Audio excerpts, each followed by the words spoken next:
बोल रहे हैं सिर्फ झूठा विज्ञापन चल रहा है। उत्तर प्रदेश में तो विज्ञापन हद हो गई। कहाँ है एमटेक बीटेक, कहाँ है एमकॉम बीकॉम, कहाँ है यहाँ? सर, आपके मुताबिक मुल्क बिक रहा है, मुल्क में निजीकरण बढ़ रहे हैं। ऐसे में 5 किलो अनाज पर आत्मनिर्भर भारत का ख्वाब जता रहे हैं मोदी जी और बोल रहे हैं स्टैंड अप इंडिया, हम उभर रहे हैं, जबकि -32 में जीडीपी है। मनमोहन सिंह के कार्यकाल की याद आती है तो 7 पर जीडीपी थी। सर, क्या कहना होगा इन सारे विषयों पर?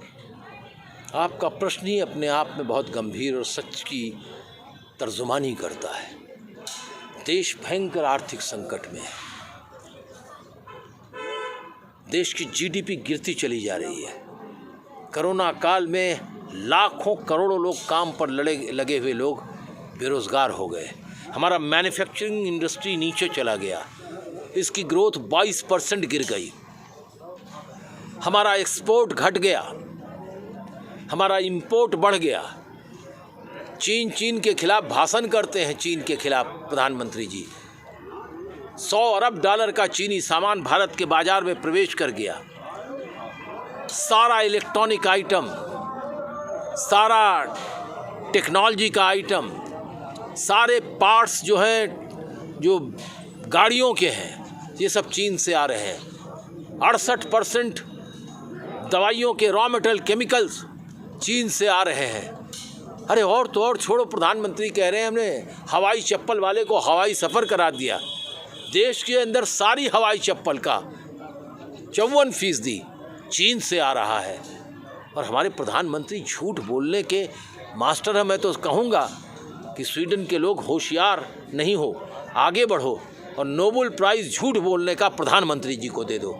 और कोई और रास्ता है नहीं। महंगाई आसमान की तरफ चली गई। 60, 70, 80 रुपए किलो बिकने वाला सरसों का तेल 230 रुपए किलो बिक रहा है। आटे का क्या भाव है, दलहन और तिलहन के क्या हाल है। चारों तरफ प्रोटीन बगैर खाए हुए लोग कमज़ोर हो रहे हैं। और तो और छोड़िए, धार्मिक बातें बहुत करते हैं। लाखों लोग इस कोरोना काल में अपने परिजनों को 9 मन की लकड़ी में जला नहीं सके और ज़मीन पर गाड़ दिया हिंदू दर्शन के लोगों ने। और फिर वो पानी जब नदी का आया तो पानी से अंदर दबी हुई हमारी जो शरीर से वो निकल करके गंगा में प्रयागराज से लेकर बक्सर तक ऊपर टहल रहे थे, जिसके ऊपर कौवे खा रहे थे, जिसके ऊपर गिद्ध बैठे थे। इसको सैटेलाइट से तमाम वो देश, टाइम मैगजीन ने छापा हमारे देश में, बाद में अखबारों ने छापा। अघोषित आपातकाल देश में लगा है। सच बोलने की मनादी है। जो बोल रहे हैं सिर्फ झूठा विज्ञापन चल रहा है। उत्तर प्रदेश में तो विज्ञापन हद हो गई। यूरोप के एक देश का पुल जो बना था सुंदर, उस पुल को छाप दिया फ्रंट पेज पर कि ये उत्तर प्रदेश की सरकार ने बनाया है। सर, एक और सवाल रहता है कि समूचा आजमगढ़ समाजवादी पार्टी का केंद्र बिंदु रहा है। क्या लगता है कि इस पूरे के पूरे किले को आप सभी अभेद कर पाएंगे? हम अपनी कोशिश कर रहे हैं। अगर जाति उन्माद से अगर देश और प्रदेश बनाना है तो हम इस उन्माद के साथ नहीं हैं। और क्या बन गया है उत्तर आजमगढ़ में, क्या मिला है? मैंने कहा ना कि एक इंस्टीट्यूट बना था, मेडिकल इंस्टीट्यूट, उसका क्या बुरा हाल है। जिला अस्पताल का क्या हाल है, क्या स्थिति है पढ़ाई की? कहाँ है मॉडर्न एजुकेशन, कहाँ है एमटेक बीटेक, कहाँ है एमकॉम बीकॉम, कहाँ है यहाँ जो है सेस्मिक कंट्रोल की स्टडीज़?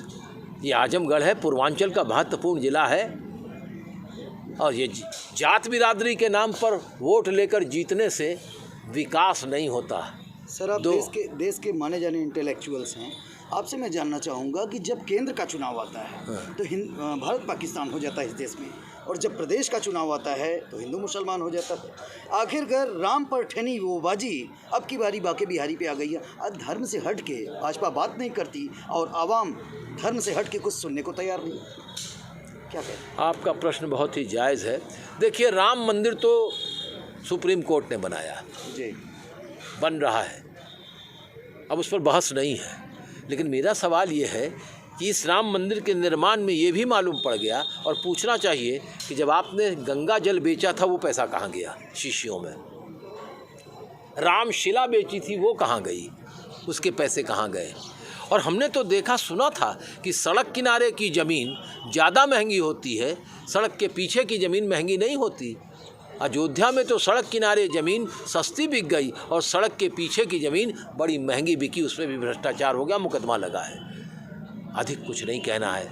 अब बांके बिहारी की तरफ तो यानी कब तक चलेगा ये रोजी रोटी का सवाल चलेगा टाइम भी हो जाएगा या धर्म की बातें चलती रहेंगी। इसलिए मैं समझता हूँ कि अब लोगों को जागना चाहिए, उठना चाहिए, अपने जीवन से संबंधित सवालों के ऊपर सोच करके अपने मतदान का प्रयोग करना चाहिए। नेता तो यहाँ बहुत हैं, अब बताइए आजमगढ़ की सेवा होगी कि करहल की सेवा होगी, अब ये यहाँ के लोग ही समझे। धन्यवाद धन्यवाद।